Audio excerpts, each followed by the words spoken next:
PM ശ്രീയിൽ ഒപ്പുവെച്ചതുമായി ബന്ധപ്പെട്ട CPI സംസ്ഥാന secretary Binoy Viswam മുഖ്യമന്ത്രി പിണറായി വിജയനുമായി കൂടിക്കാഴ്ച നടത്തി. ആലപ്പുഴ ഗസ്റ്റ് ഹൌസിലാണ് കൂടിക്കാഴ്ച നടന്നത്.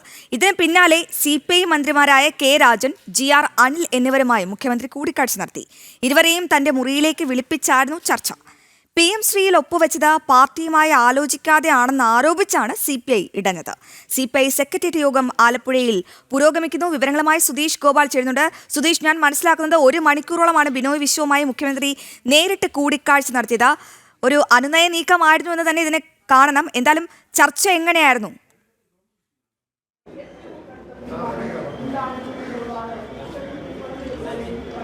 അശ്വതി, CPI സംസ്ഥാന സെക്രട്ടറിയും മുഖ്യമന്ത്രിയുമായി ഏതാണ്ട് 3/4 മണിക്കൂറോളം നീണ്ട ചർച്ചയാണ് നടന്നത്.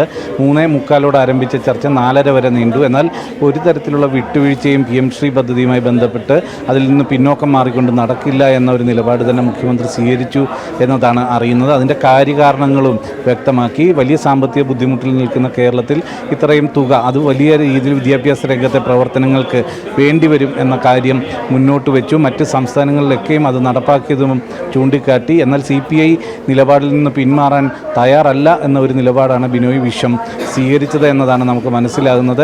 അതും LDFൽ ചർച്ച ചെയ്യാതെ ഇത്തരമൊരു തീരുമാനവുമായി മുന്നോട്ട് പോയത് ഒരു മുന്നണി മര്യാദയല്ല, അതിലെ പ്രതിഷേധം മുഖ്യമന്ത്രിയെ ധരിപ്പിച്ചു. അതിന് പിന്നാലെ മുഖ്യമന്ത്രി മറ്റ് CPIയുടെ 3 മന്ത്രിമാരെയും ഇവിടേക്ക് വിളിപ്പിച്ചു.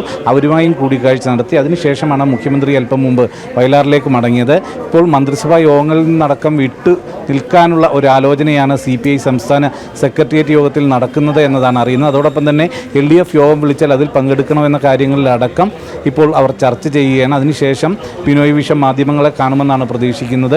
ഉച്ചയ്ക്കും ബിനോയ് വിശ്വത്തോട് എന്താണ് നിങ്ങളുടെ നിലപാട്, തീരുമാനം എന്താണ് എന്നത് സംബന്ധിച്ച് ചോദ്യം ചോദിച്ചിരുന്നെങ്കിലും ഒന്നും തന്നെ വ്യക്തമാക്കാൻ തയ്യാറായിരുന്നില്ല. ഇപ്പോൾ CPIയുടെ സംസ്ഥാന സെക്രട്ടേറിയറ്റ് യോഗമാണ് ആലപ്പുഴ ഗസ്റ്റ് ഹൗസിൽ പുരോഗമിച്ചുകൊണ്ടിരിക്കുന്നത്. അതിനുശേഷമാവും ഇതിലൊരു നിലപാട് അറിയിക്കുക. എന്നാൽ CPI വലിയ രീതിയിൽ മുഖ്യമന്ത്രിയുമായുള്ള ചർച്ചയിൽ ഇതിൽ നിന്നും തലയൂരാൻ, ഈ വിവാദം സൃഷ്ടിച്ചതും CPI തന്നെയാണ്. അതുകൊണ്ട് തന്നെ അതിൽ നിന്നും തലയൂരി മാറി നിൽക്കുന്നതിനുള്ള, ഇല്ലെങ്കിൽ ഈ വിവാദം അവസാനിപ്പിക്കുന്നതിനുള്ള പോംവഴികൾ തേടിയിരുന്നു. എന്നാൽ മുഖ്യമന്ത്രി ഒരു തരത്തിലും വിട്ടുവീഴ്ചയ്ക്ക് തയ്യാറായില്ല എന്ന് തന്നെയാണ് മനസ്സിലാക്കാൻ കഴിയുന്നത്. ആ ഒരു പശ്ചാത്തലത്തിൽ CPIയും ഇനി എന്ത് നിലപാടുമായി മുന്നോട്ട് പോകും എന്ന കാര്യം തന്നെയാണ് നോക്കിക്കാണേണ്ടത്. നമുക്കറിയാം, മുൻപൊക്കെ തന്നെയും ഇത്തരം CPI വലിയ രീതിയിലുള്ള ബഹളങ്ങളൊക്കെ വെച്ചാലും അവസാനം CPMന് മുന്നിൽ, ഇല്ലെങ്കിൽ പിണറായിക്ക് മുമ്പിലുമൊക്കെ മുട്ടുമടക്കുന്ന ഒരു കാഴ്ചകളിൽ തന്നെയാണ് കണ്ടിരുന്നത്. ഇത്തവണ എങ്ങനെയായി തീരുമെന്ന കാര്യം അല്പസമയത്തിനുള്ളിൽ തന്നെ അറിയാൻ സാധിക്കും. ഒരു വലിയ പൊട്ടിത്തെറിയാണ് സർക്കാരിനെ സംബന്ധിച്ചിടത്തോളം. ഇതൊരു തിരിച്ചടിയാണ്. ഈ ചർച്ച പരാജയമായതോടുകൂടി മുന്നണി വിടാനുള്ള ഒരു സാധ്യത അത് നിലനിൽക്കുന്നില്ലേ സുധീഷ്?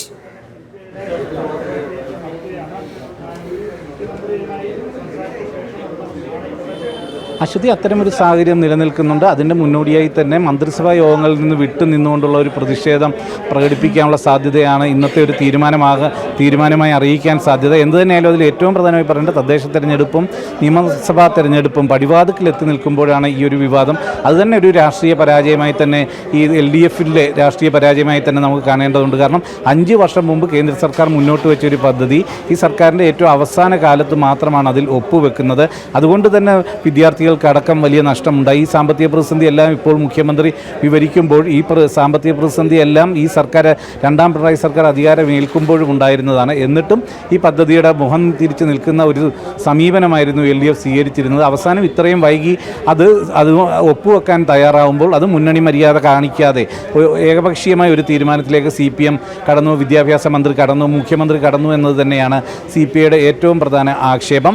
ആ ആക്ഷേപങ്ങൾ, അതിലെ പ്രതിഷേധം, ഇതെല്ലാം തന്നെയാണ് മുഖ്യമന്ത്രിയെ ധരിപ്പിച്ചതും. എന്നാൽ മുഖ്യമന്ത്രി ഈ പദ്ധതിയുമായി മുന്നോട്ട് പോകാനുള്ള തീരുമാനത്തിൽ ഉറച്ചു നിൽക്കുന്നു എന്നതാണ് CPI സംസ്ഥാന സെക്രട്ടറിയെ ധരിപ്പിച്ചിട്ടുള്ളതും. ആ പശ്ചാത്തലത്തിൽ CPIക്ക് ഇനി എന്തെങ്കിലും ഒരു പ്രതിഷേധ നിലപാട് എടുക്കാതെ ഇതിൽ നിന്നും ഒഴിഞ്ഞു മാറാനും സാധിക്കാത്ത ഒരു സാഹചര്യമാണ് നിലനിൽക്കുന്നത്. അതുകൊണ്ട് തന്നെ സംസ്ഥാന സെക്രട്ടേറിയറ്റിൽ അത് സംബന്ധിച്ചൊരു അന്തിമ തീരുമാനം ഉണ്ടാകും എന്നതാണ് നമുക്ക് മനസ്സിലാക്കാൻ കഴിയുന്നത്. അശ്വതി, സുധീഷ് ഗോപാലാണ് വിശദ വിവരങ്ങൾ നൽകിയത്.